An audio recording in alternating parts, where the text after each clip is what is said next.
Okay so हम लोग vectors पढ़ रहे थे ना।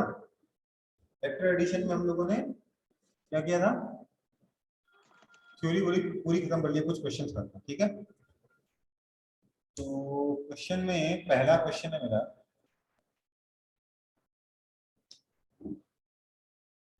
इफ मैग्नीट्यूड ऑफ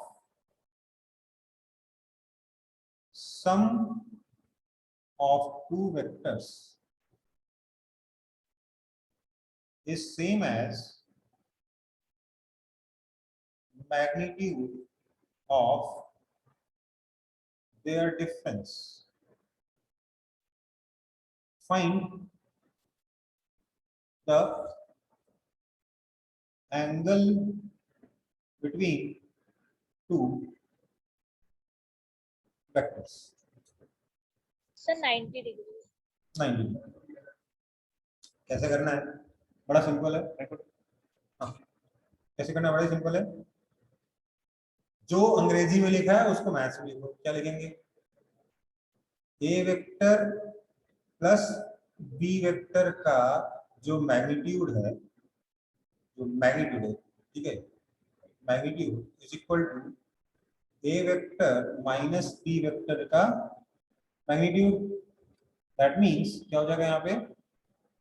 यहाँ पे हो जाएगा A square plus B square plus 2ab cos theta is equal to A square plus B square minus 2ab cos theta. That means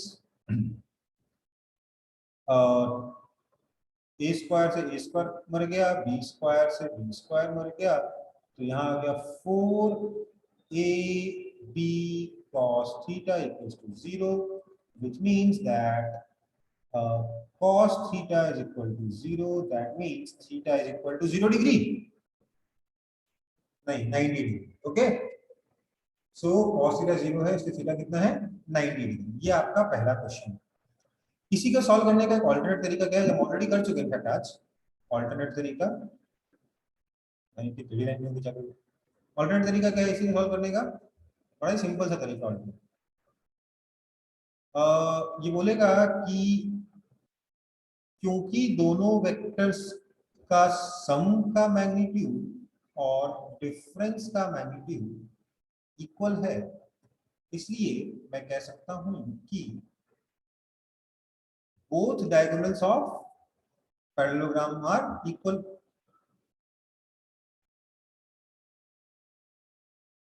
है ना?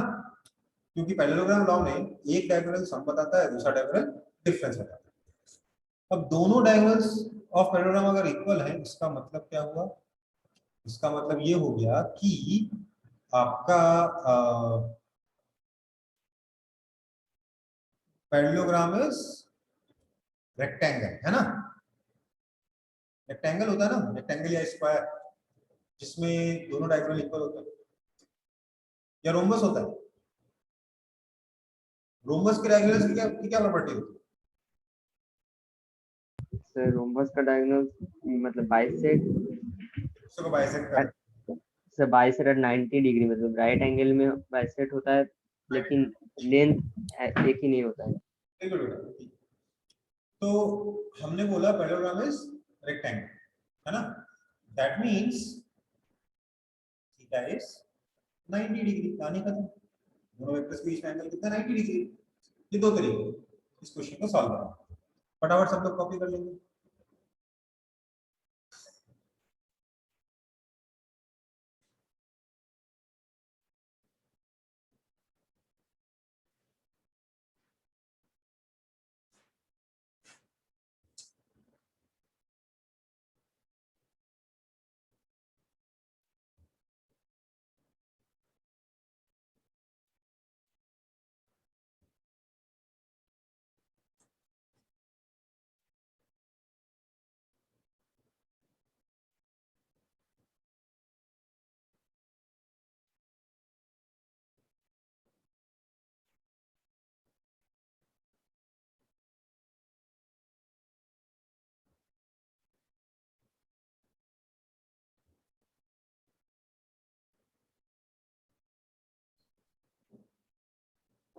सर आपका स्क्रीन एकदम हेजी आ रहा है।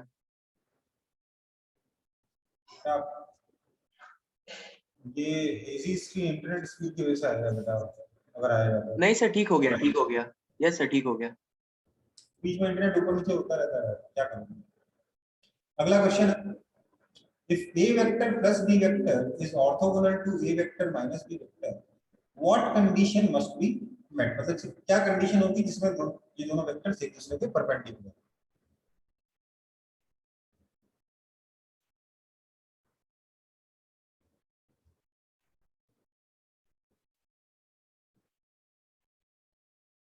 सर सम ऑफ मैग्नीट्यूड एक होगा, सम ऑफ मैग्नीट्यूड एक होगा।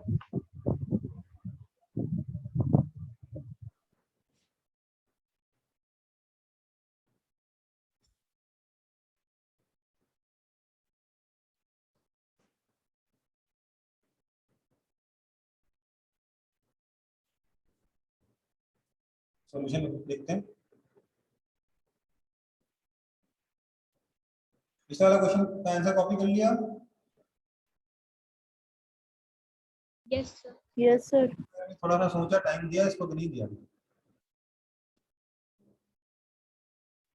ट्राई करो।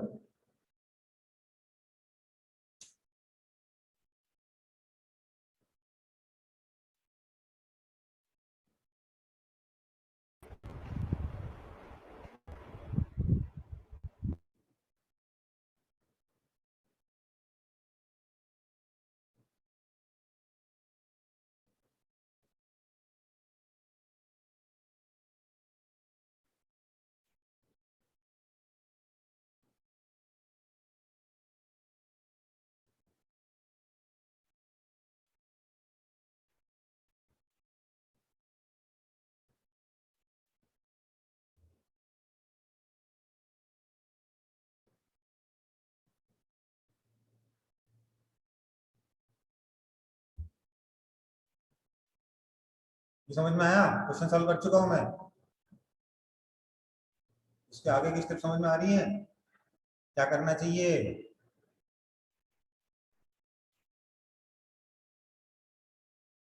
ऐसा कौन सा पैरेललोग्राम होता है जिसके डायगोनल्स म्यूचुअली परपेंडिकुलर होते हैं?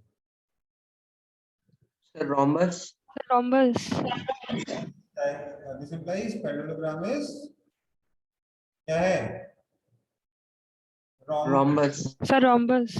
बस का मतलब क्या हो गया? A is equal to B। यही आंसर है ना?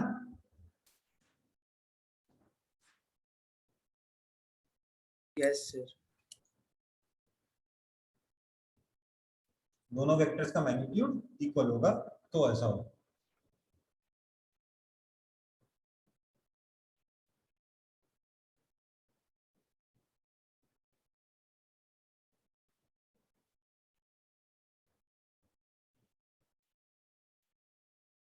आगे बढ़े? ये तो आसान था ना?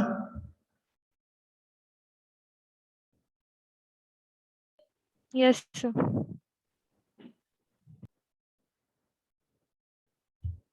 अगला क्वेश्चन,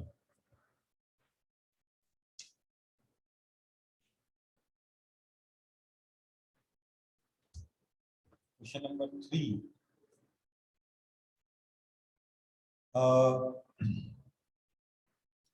क्या बोल रहा था क्वेश्चन नंबर 3 में?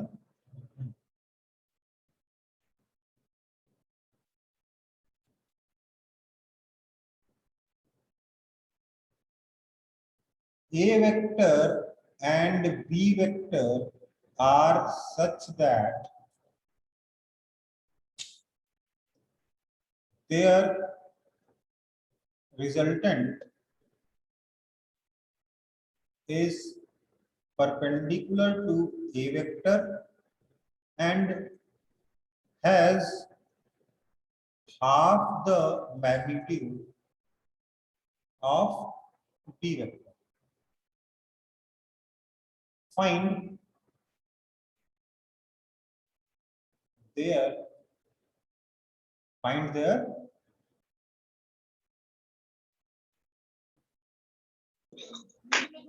find the angle between A vector and B vector.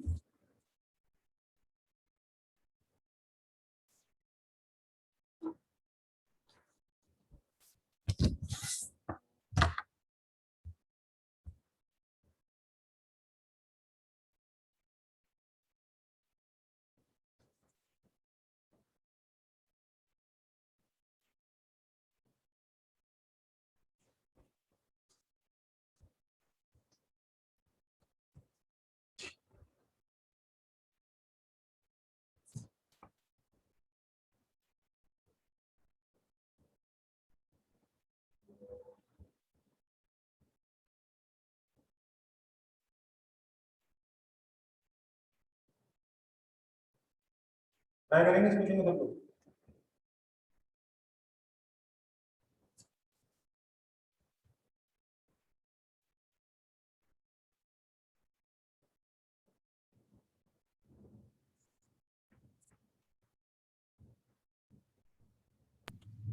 Sir एक बार क्वेश्चन पढ़ देंगे? देखो दो वेक्टर्स हैं A vector and B vector such that उनका जो रिजल्टेंट है ना वो ए वेक्टर के परपेंडिकुलर है और उसका मैग्नीट्यूड रिजल्टेंट का मैग्नीट्यूड बी वेक्टर के आधा है। ठीक है, तो ए और बी के बीच में कितना एंगल होगा ये बताओ।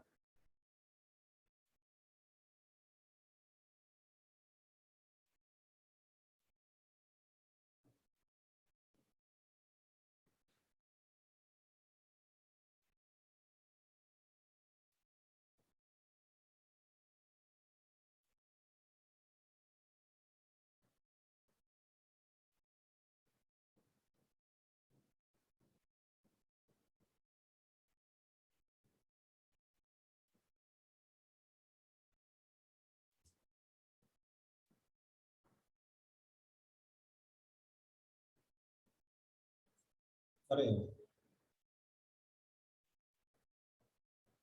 अभी दिखाई दे रहा हूँ मैं कि नहीं दिखाई दे रहा हूँ? सर दिखाई देगा। लाइट चली गई थी। नहीं हुआ? 30 डिग्री। नहीं बेटा आप क्लोज हो बट थोड़ा गलती कर दिया आपने। आई होप कि आपने वही गलती करी है इसलिए मिस्टेक करी, बाकी तो मैं देखता हूँ। दो वेक्टर्स है ए और बी सच दैट उनका resultant perpendicular to A vector. देखो अब पॉइंट ये ना, देखो इस क्वेश्चन में ऐसा डेटा कुछ है नहीं जिससे आप इक्वेशन बना के सॉल्व कर सकते। ठीक है, हो भी सकता है सॉल्व हो जाए क्वेश्चन से, बट ऐसा कोई डेटा है नहीं। ठीक है, मतलब मैं सॉल्व कर सकता हूँ, मैंने आपको ऐसा चीजें नहीं सिखाया जिससे आप सॉल्व कर सकते हैं। सो अब यहाँ पे क्या किया, तो यार ऐसे में ना कम से कम एक बार डायग्राम बना के देख लेना चाहिए, क्या पता कुछ नजर आए। अब डायग्राम कैसे बनाया है? डायग्राम में सबसे इंपॉर्टेंट चीज है कि जो रिजल्टेंट है वो ए वेक्टर के perpendicular, right? So let's say ये मेरा ए वेक्टर है, रिजल्टेंट इसके परपेंडिकुलर है।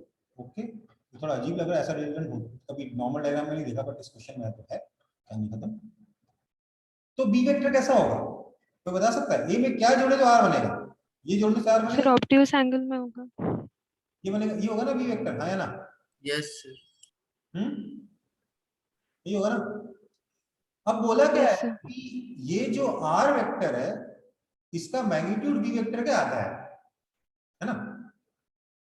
तो इसमें प्रॉब्लम ये है बेटा कि मैं अगर इस एंगल को अल्फा कह दूं तो मैं कह सकता हूं कि sine alpha is equal to R by B, that is basically R कितना बी बाय 2 है, तो ये हो गया 1 by 2। That means alpha is equal to 30 degree कह सकते। मेरे ख्याल से जिसने आंसर 30 डिग्री दिया था, किसने आंसर दिया था 30 डिग्री? यस सर ऐसे ही है। ऐसे ही दिए थे। पर प्रॉब्लम ये है कि मेरे को ए वेक्टर और बी वेक्टर के बीच का एंगल बनाना है, तो मेरे को ये वाला एंगल बताना है। थीटा कितना हो जाएगा? तो 150 डिग्री। हाँ, ये आपका है ना बेटा? यस। वेक्टर के बीच में एंगल की डेफिनेशन में गड़बड़ कर दिया आपने। क्वेश्चन सॉल्व कर लिया पर वेक्टर के बीच में एंगल का डेफिनेशन जो है वहां गड़बड़ाता है ना?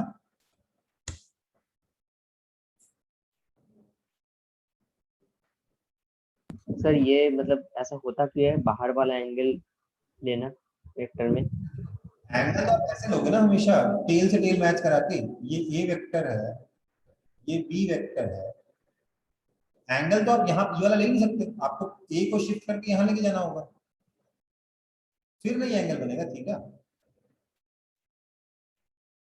है ना। हाँ यस सर। सर, समझ गया। एंगल मेजर करने के लिए हमेशा टेल से टेल मैच कराना है, अपन डायरेक्ट कर दे रहे हैं हेड से टेल मैच कर रहे हैं, क्योंकि अब कितनी बार हाथ जबरदस्ती डायग्राम थोड़ा ना बदलने वाला है ना, याद रख लेते थोड़ा सा। आगे बढ़े। Yes, sir. क्वेश्चन में सोचने का टाइम ज्यादा लगेगा, इस क्वेश्चन को सॉल्व करने का टाइम कम लगेगा। ध्यान रखिए, डायग्राम बहुत इंपॉर्टेंट एस्पेक्ट होता है क्वेश्चन सॉल्विंग का। कई लोग डायग्राम बनाने को एकदम इग्नोर करते हैं, और उन लोगों की फिजिक्स कभी अच्छी नहीं हो पाती, कभी भी अच्छी नहीं हो पाती उनकी फिजिक्स, जो डायग्राम बनाने से बनाना अवॉइड करते हैं। डायग्राम जहां बनाने का मौका मिले बनाइए। डायग्राम के बारे में हमेशा कहता हूँ, ऐसे सोचिए कि कभी दिमाग में ये नहीं है कि डायग्राम बनाना पड़ेगा, हमेशा दिमाग में ये आना चाहिए कि डायग्राम बनाने का मौका मिला, चलो बनाते हैं, ठीक है। तो डायग्राम बनाना ही आपको फिजिक्स सिखाएगा, ठीक है बेटा। चलो ठीक है, चलो अगला क्वेश्चन देखते हैं फिर। Two forces of magnitude F naught each, two forces जिन दोनों का, जिनका सबका मैग्नीट्यूड कितना है, एफ नॉट, दोनों have angle between them theta, दोनों के बीच में एंगल है theta. Find the magnitude of there resultant. ये कौन सा क्वेश्चन, चौथा क्वेश्चन है ना ये। यस सॉल्व करिए।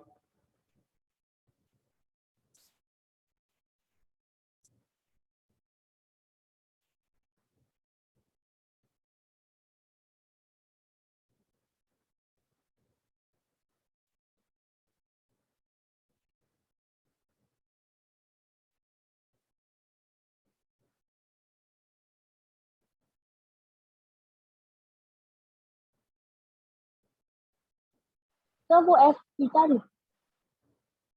हाँ थीटा है।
पहला वाला क्वेश्चन का आंसर आया, फोर्थ क्वेश्चन का।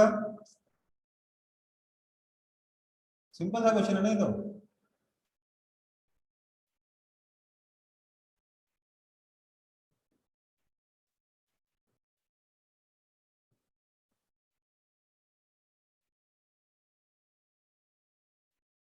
यही है ना। Yes Yes, sir.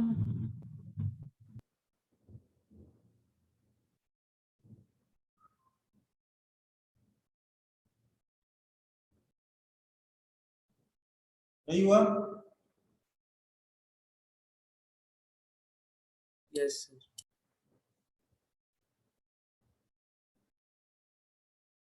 है ना बेटा? तो ये आपका अभी के लिए आंसर है। जिन लोगों ने ट्रिग्नोमेट्री पढ़ रखी है पहले मुझसे, वो इसका आंसर और आप सिंप्लीफाई कर सकते हैं। ये आ जाएगा 2f0 cos θ/2। ठीक है, जिन लोगों ने नहीं पढ़ी दिमाग मत लगाइए, बता रहा हूँ ये और सिंप्लीफाई हो सकता है। ये यहाँ तक पहुंचेगा आफ्टर स्टडिंग ट्रिग्नोमेट्री।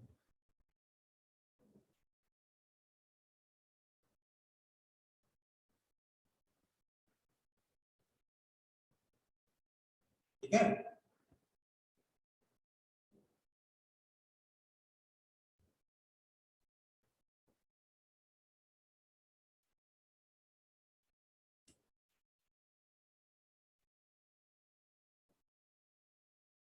हो गया?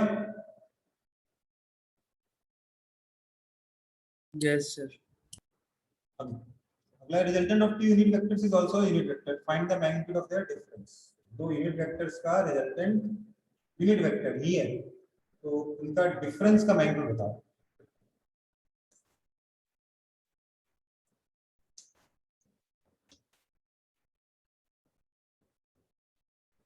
देखो कुछ चीजें ना ऐसे अंग्रेजी में समझ नहीं आती। ठीक है, कई लोग सोच रहे हो इस क्वेश्चन कैसे सॉल्व करें।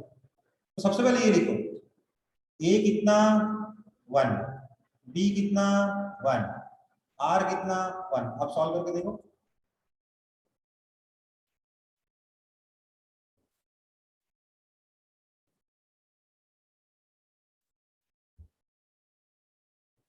ये है ना क्वेश्चन? Yes, sir.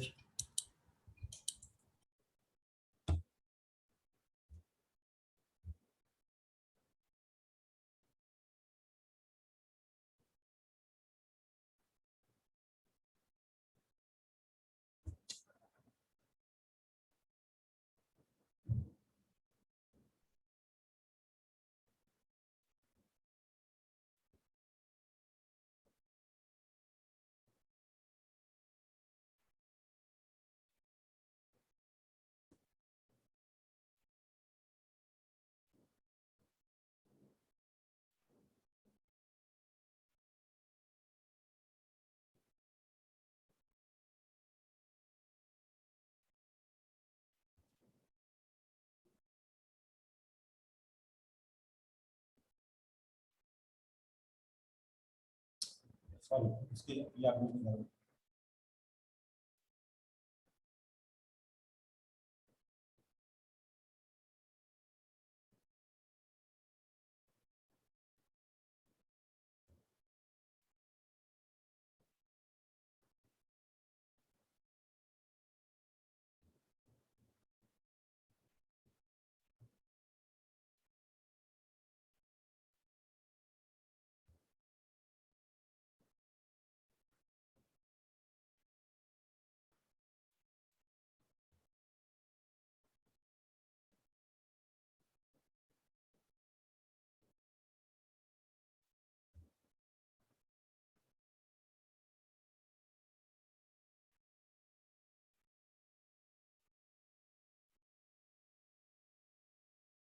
समझ में आया?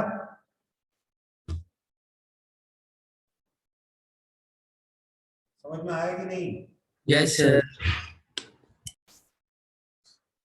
तो बहुत बेसिक से क्वेश्चंस बन सकते हैं इस पैरेललोग्राम लॉ ऑफ एडिशन पे, आपके ट्रायंगल लॉ ऑफ एडिशन पे, है ना? समझ में आ रही बात? और भी क्वेश्चन बन सकते हैं, कितने करेंगे, मतलब कहीं ना कहीं तो रुकना होगा। मैंने ज्यादा से ज्यादा वैरायटी के क्वेश्चंस कराने की कोशिश करी है, सिंपल ही सही बट वैरायटी दिखाने की कोशिश करी है। तो यहाँ पर अपना वेक्टर एडिशन का first part, parallelogram law of addition और ट्रायंगल लॉ ऑफ एडिशन खत्म है। ठीक है, हमारा अगला टॉपिक क्या होगा? फिर वहां से रूट अंडर हट कैसे ये क्या? रूट अंडर से रिजल्टेंट वेक्टर में से रूट अंडर हट कैसे गया? रूट अंडर हट कैसे गया, दोनों तरफ स्क्वायर ही करेगा। Okay sir.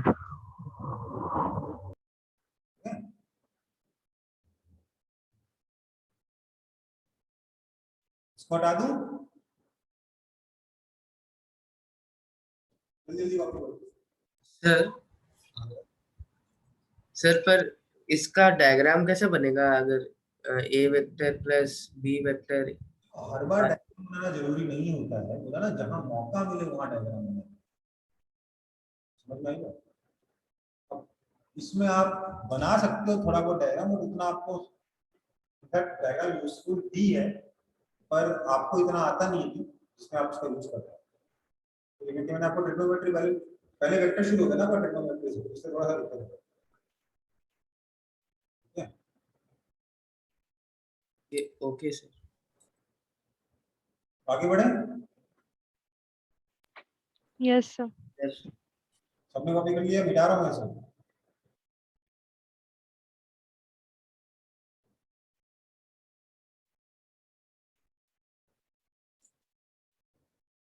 अच्छा, तो बेटा अगला हमारा टॉपिक होगा कंपोनेंट्स ऑफ अ वेक्टर।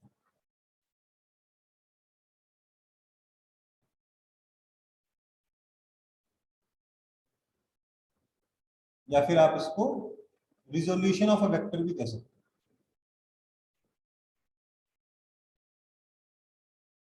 हैं। एक्चुअली होता है resolution of a vector into its components,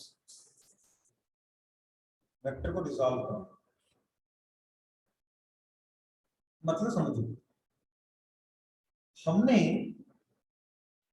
जिस तरीके से भी वेक्टर पढ़ा है, अच्छा उससे पहले एक छोटा टॉपिक छूट गया, पहले उसको कर लेते हैं, उसके बाद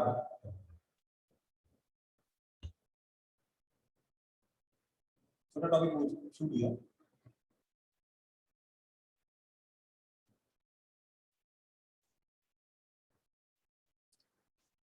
डायरेक्शन ऑफ रिजल्टेंट वेक्टर, ये हमने फॉर्मूला पढ़ा है। डायरेक्शन ऑफ रिजल्टेंट वेक्टर,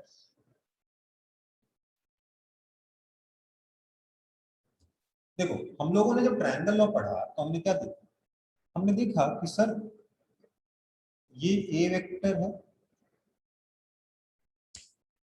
ये सर मेरा बी वेक्टर हुआ,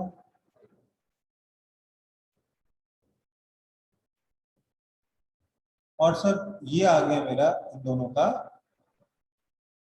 resultant vector R. A vector और बी वेक्टर के बीच का एंगल मेरे को पता है सर, ठीक है। मैंने इसमें निकाला था कैलकुलेट करके, ऐसा परपेंडिकुलर ड्रॉप करके कि ये आ गया था बी साइन थीटा, ये आ गया था बी कॉस थीटा, याद है कि नहीं याद है? Yes Yes, sir. मैं निकालना चाहता हूं ये आर वेक्टर जो है वो ए वेक्टर का कितना एंगल बना रहा है, ये एंगल फाई कितना है,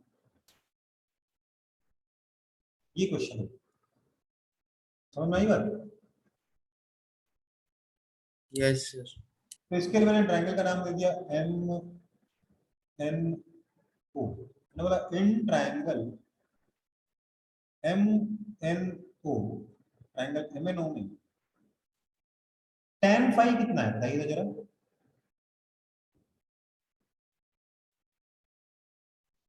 बड़े वाले ट्रायंगल में So B sin theta by A plus one B by cos M. theta. b sin theta opposite side upon a plus B cos theta. b cos theta, है ना? ये फॉर्मूला हो गया, समझ में आई बात?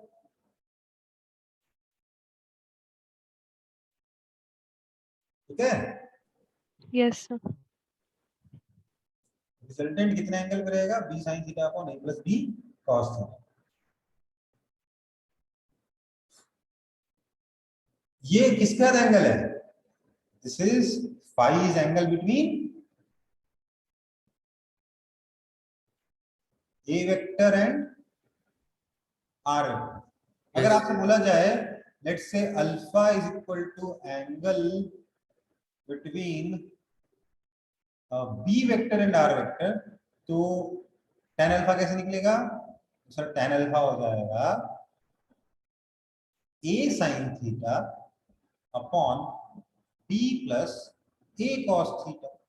ए और बी को रिप्लेस कर दो, एक्सचेंज कर दो, है ना?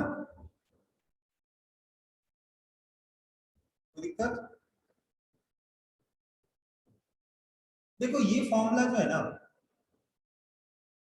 जितना इंपॉर्टेंस इसको दी जाती है आप लोगों की बुक्स में, और कई बार टीचर्स भी देते हैं, स्कूल के टीचर्स या दूसरे टीचर देते हैं, उतना इंपॉर्टेंट नहीं है, बट फिर भी यूजफुल है, तो इसको याद तो रखना, ठीक है? पर मैं चाहता था कि इस फॉर्मूले बाद में, क्योंकि बाकी का जो पहला वाला जो फॉर्मूला था ज्यादा इंपॉर्टेंट था, और उसके ऊपर बेस्ड हमने बहुत सारे क्वेश्चन भी सॉल्व किए। इसके ऊपर उतने ज्यादा क्वेश्चंस भी आपको अभी नहीं मिलेंगे इसमें, हालांकि इसमें इस फॉर्मूले पर मैथ्स के बहुत अच्छे क्वेश्चन हैं, ठीक है? फिजिक्स तो उतना ज्यादा यूज नहीं होता है, थोड़ा बहुत यूज होता है, ऐसा नहीं कि कभी यूज होता है, पर उतना यूज नहीं होता, ठीक है? Okay sir. आगे बढ़े? Yes sir. सर रूट है सर।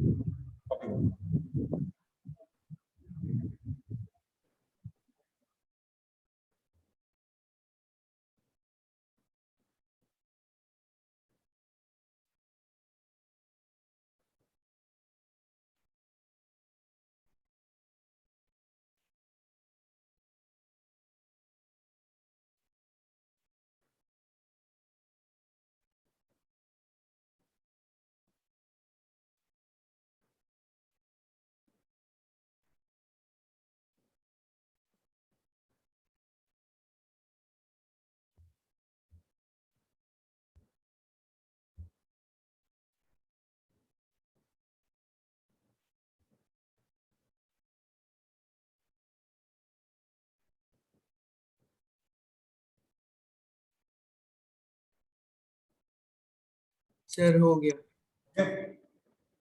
चलो, तो अगला टॉपिक हमारा क्या होगा?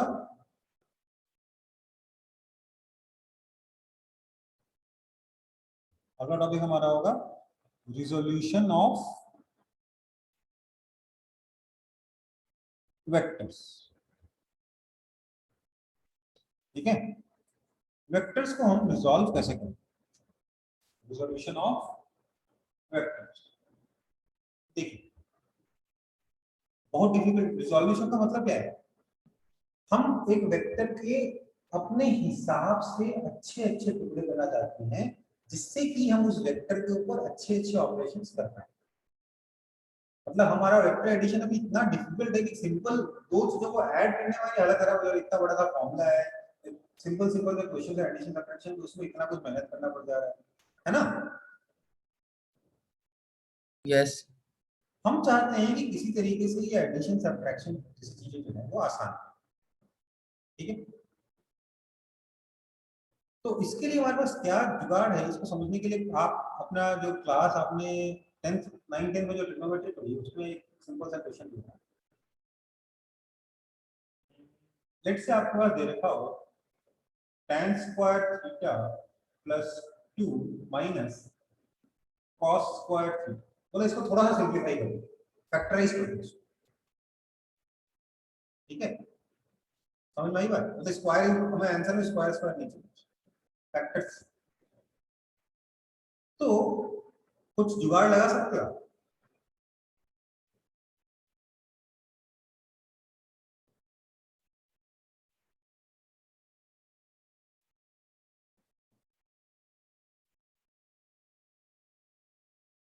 देखो क्या कर सकते हो आप इसे लिख सकते हो, this is equal to, sir हाँ सर इधर वेदर बहुत खराब हो गया इसलिए नेटवर्क इशू हो रहा है, तो सर हम मीटिंग लीव कर रहे हैं क्योंकि कुछ भी दिखाई नहीं दे रहा है, पूरा स्क्रीन लैग कर रहा है। ठीक है बेटा, this is equal to sec square theta, अच्छा थोड़ा गड़बड़ हो गया मुझसे, चलो ठीक है, सिंपलीफाई करना था, फैक्टराइज नहीं करना था, sec square theta plus sine square theta. समझ में आई बात? ये जो 2 है इसके हमने दो टुकड़े कर दिए, तो चीजें थोड़ी आसान हो गई कि नहीं हो गई? Yes sir. तो बेसिकली कई बार हम एक चीज को एक साथ हैंडल करने में हमें दिक्कत हो रही हो, तो हम उसके 2 3 ऐसे टुकड़े कर सकते हैं जिनको हैंडल करना आसान हो जाए, है ना? Yes, sir. जैसे कि मेरे को यहाँ वेक्टर्स को ऐड करने में थोड़ी परेशानी हो रही थी, पर मैंने एक चीज नोट करी, क्या कि सर अगर सारे वेक्टर एक ही डायरेक्शन में हो तो ऐड करना बहुत आसान है, आया ना?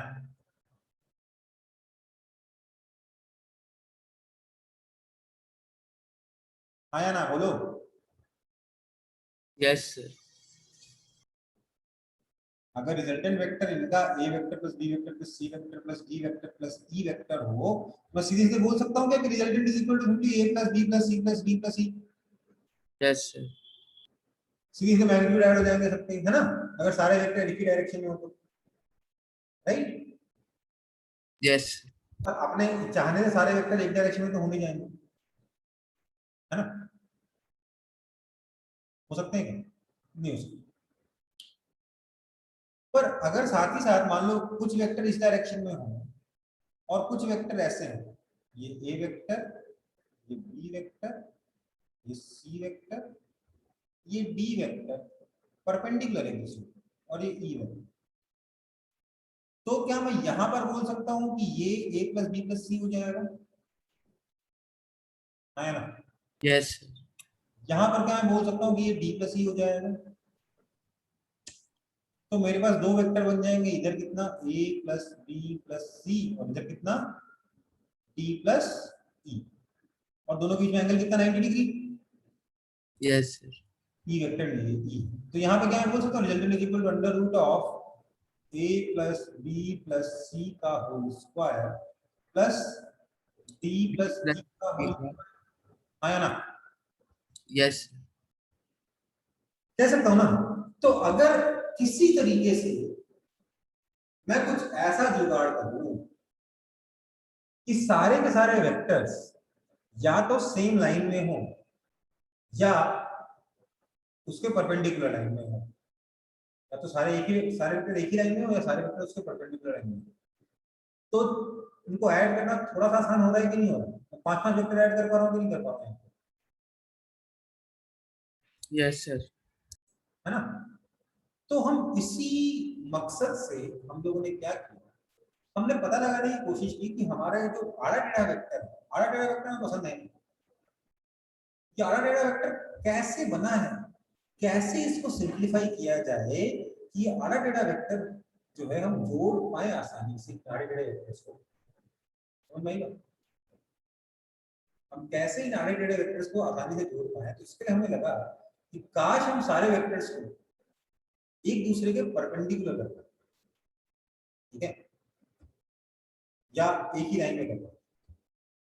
तो इस बात पे हमने बोला कि जैसे हम अगर हम किसी चीज को चाह लें तो वो हो जाती है।